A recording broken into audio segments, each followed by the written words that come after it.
Good afternoon. Thanks for joining me here at the WITN First Alert Desk. I'm Hannah Hutter, and I'll be bringing you your news and weather updates for this 1 o'clock hour on your Thursday. We are going to start first with weather with meteorologist Jim Howard. I know we had to skip it during our 12 o'clock update, so we're going to send it over to him just to see what we can be expecting as we are inching a little bit closer to the weekend.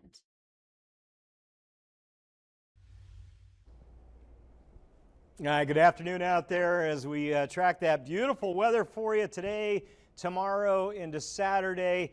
Really nice considering where we've been with the low to mid 90s, heat index in the triple digits, seems like for the last 2 or 3 weeks. Mid 80s this afternoon will do us, and that 86 will feel like 86.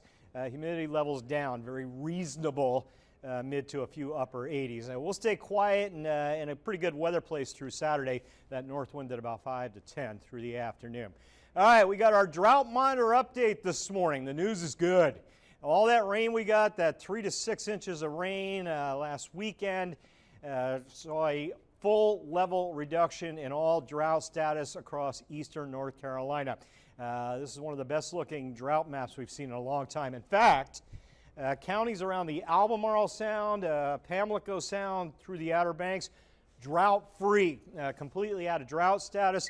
That hasn't happened since August of 2025. It's been almost a year since we've seen that. Hopefully we can add some more counties next week. I see another good shot of rain coming. The extreme status pretty much out.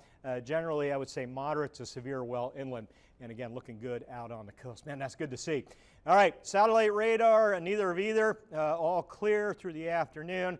Even the smoke's generally out of here. Nice afternoon coming in with that 86-degree high. And again, less humidity, wind at about 10-ish out of the north, give or take. Let's track the numbers for you. We'll take you into tonight. Tomorrow, dry air cools efficiently by tomorrow morning. We'll have some mid-60s when the sun comes up tomorrow. The sun comes up just after 6 a.m. By 7, 67 degrees. Another nice start.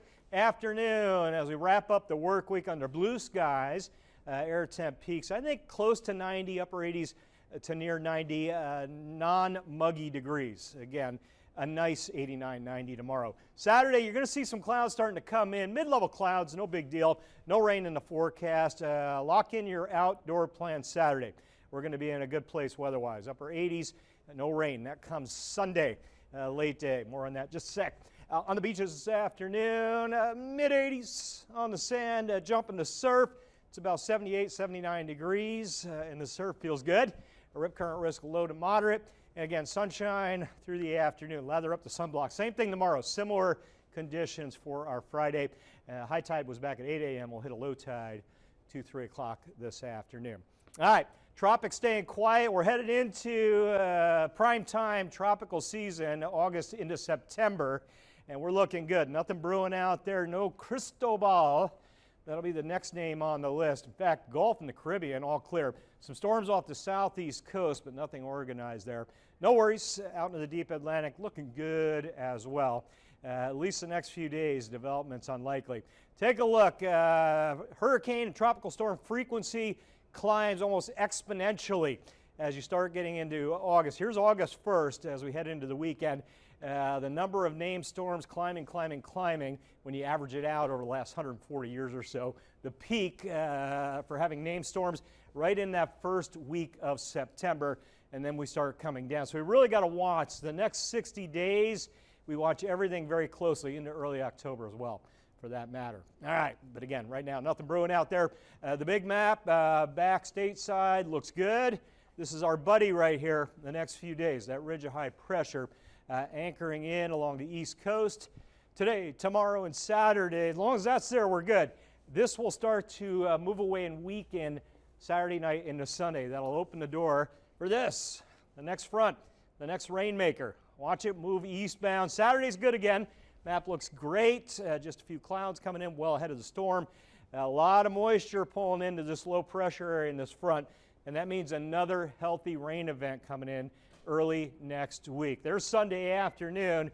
Rain might be delayed until late afternoon, but it'll get here sometime after lunchtime, maybe to sunset Sunday. And then as it moves in, it pitches stakes. Monday into Tuesday, this front's going to hang out. It's going to become stationary, keep those showers going, some rumbles of thunder as we head into Monday, Tuesday. So today we're great, 86, 90 tomorrow. Saturday, a similar day, some more clouds, upper 80s. Sunday afternoon, start looking for a few showers, rumble of thunder, high of 88. And then Monday, Tuesday looking wet. 1 to 2 inches of rain, I think, in here. Severe risk looks low. Mid-80s for highs. Rain chances start to taper down. Wednesday into Thursday, less rain, get a little more sunshine back. Start cranking the heat back up to near 90 by next Thursday. Well, thank you for that weather update for us here this afternoon, Jim. We are going to head now to the news side of things this afternoon, starting first in Pitt County, where the SBI will investigate last month's death of a Pitt County Sheriff's Office K-9. Pitt County Commission Chair Mark Smith said in a statement this afternoon that the new Hanover County District Attorney last week asked the SBI to investigate K-9 Chilli's death. Pitt County's DA asked that he be removed from the case, so the Conference of District Attorneys appointed Jason Smith to handle the case. Pitt County Smith said, quote, Pitt County is committed to full transparency and accountability and cooperate as requested by the SBI to assure a full and fair review of the situation. I recognize the impact Chilli's passing has had on our communities and extend my sincere sympathy to everyone affected by her loss.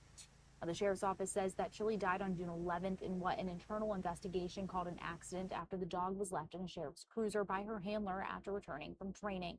The Sheriff's Office has refused to identify the handler in the case, citing state employee confidentiality laws. Sheriff Paula Dance has said there would be no charges brought against the deputy because Chilli's death was an accident. She said that decision came after an internal investigation, which was completed last week. WITN has reviewed personnel records for Detective Grant Foster, who has been employed with the Sheriff's Office since December 30th, 2019. Those records show that Foster is assigned to the gang unit. On Monday, the Sheriff's Office said the unnamed handler started with them in December 2019. The personnel record for Foster shows that on June 11th, the day Chilli died, Foster was suspended with pay until July 5th. On July 6th, Foster was suspended without pay until July 9th. Sheriff's Office would not tell us the reasons for the paid and unpaid suspensions, again citing confidential record disclosure laws. In a press release from the Sheriff's Office Monday night, Chilli's unnamed handler is said to have transferred to the gang unit in 2023 and later became Chilli's handler. We are going to move now to Kentucky, where a mystery surrounding a Kentucky World War II soldier killed in action is finally solved, and now military and state leaders are honoring his sacrifice. U.S. Army Private Mike McDowell was a Kentucky native who died during the Battle of Machina in 1944. He was a Merrill's martyr, part of a legendary jungle fighting unit. His remains were never identified, and he was not accounted for until this past January. Recent DNA technology was able to identify McDowell, and this week a service was held in his honor. McDowell's cousin attended the ceremony. Killed before I was even born. And to learn all of this is just so overwhelming. It really is. You're happy, you're sad, you're mixed, emotional. But it's a big honor to get him back home in his home state. Kentucky Governor Andy Beshear ordered flags flown at half-staff in honor of McDowell. There are limited records that survived McDowell's specific battle, so exact details surrounding his death are currently unknown. And moving back here to eastern North Carolina, there's nothing better than getting a sweet treat to help out a great cause. And today, several ENC Dairy Queen locations are participating in Miracle Treat Day. $1 from every blizzard sold at participating DQs will be donated to help sick and injured children being treated at the James and Connie Maynard Children's Hospital. Locations include Atlantic Beach, Emerald Isle, Greenville, Havelock, Jacksonville, Morehead City, New Bern, Pine Knoll Shores, Sneads Ferry, Williamston, and Winterville. Since 1993, Miracle Treat Day at Dairy Queen has raised over $247,000 to support children and families at the hospital. We're going to give you a look at how meteorologist Charlie Ironmonger suited up for this year's Miracle Treat Day. First alert forecast, guys. It is hot out there. The heat wave is here. It is your steering wheel needs an oven mitt type hot. Hot people? Hot people in need? Oh, hey, it's Miracle Treat Man.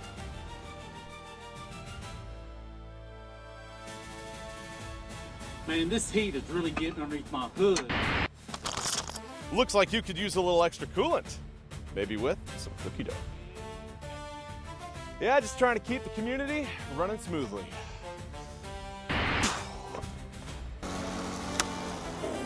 Man, this heat is disrespectful. Time to put the chill back in your chores. Wow, a blizzard? You saved my grass and my afternoon. See you later. On Thursday, July 30th, make a difference on Miracle Treat Day at participating Dairy Queen locations. For every Blizzard treat sold, $1 or more will be donated to Children's Miracle Network to support James and Connie Maynard's Children's Hospital at ECU Health Medical Center. Who doesn't love a good ice cream treat? That's giving back. It's always great. Well, that is all for our 1 o'clock news and weather updates here at the WITN First Alert Desk. I will be back at 2 o'clock with the latest in news and weather for you. Until then, I hope everyone is enjoying their Thursday. And if you're feeling a little warm, stop by a Dairy Queen and grab yourself a blizzard.